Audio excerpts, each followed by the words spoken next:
Well, good evening, Campfire crew. This is Tony and Stella checking in from the lodge.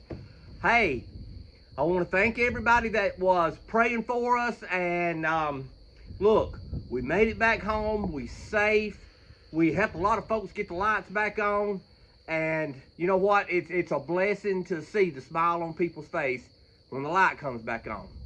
Now, while working storm duty, we had an opportunity on one day to stop at a few thrift stores and look and see if they had any cast iron in there. And I found two pieces that I want to share with y'all. One of these two pieces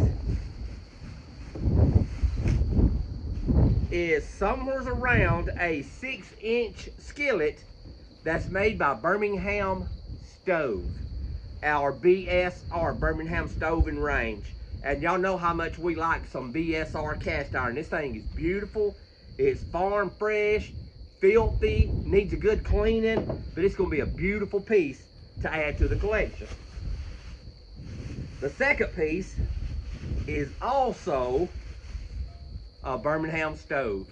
So 2 pieces of BSR cast iron. They rough and ragged looking, but man, these things will clean up so beautiful, and it'll be 2 great pieces we can put in the collection.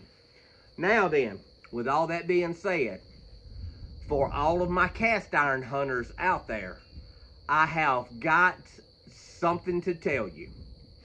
I found about 4 pieces of Griswald cast iron in a antique shop in Eufaula, Alabama. So if you're ever in Eufaula, they're a little bit out of my price range, but there were multiple pieces of Griswald. So if you're a Griswald collector, they wanted a little over $100 a piece. One of them was like $125 a piece for that Griswald cast iron. Hey, it's sitting there hanging on a shelf waiting for somebody to go pick it up. So it's a antique mall in Eufaula, Alabama, and the name of it is Vintage Vendors. So if y'all love cast iron and you're looking for a piece of Griswold to add to your collection, go down there in Eufaula and see those folks. They have like 4, 5, maybe 6 pieces hanging on the wall. It was several pieces. So if you love some Griswold, go check that stuff out. All right.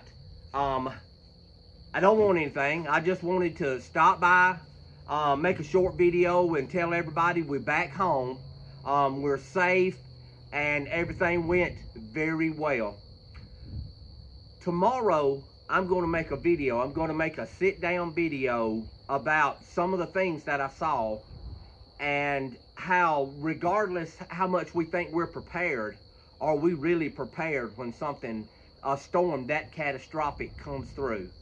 So Kat and myself, we've been talking about this, and I want us as a YouTube family, let's have a candid discussion about things that we can do and things that works and things that don't work.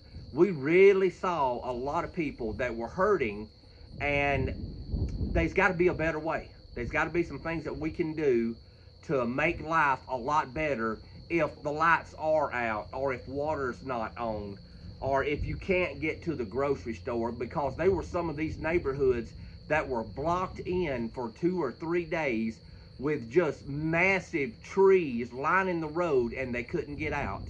So if that happened in your neighborhood, what would you do? Just be thinking about that, and we're going to talk about that and better ways to prepare and be prepared on your homestead. All right, that's the video for tomorrow. Listen, come here, Stella. Tell everybody bye. Listen, me and Stella love everybody, and as always, life's an adventure. Don't get caught sitting at home. You should be hunting you some cast iron with me and Stella.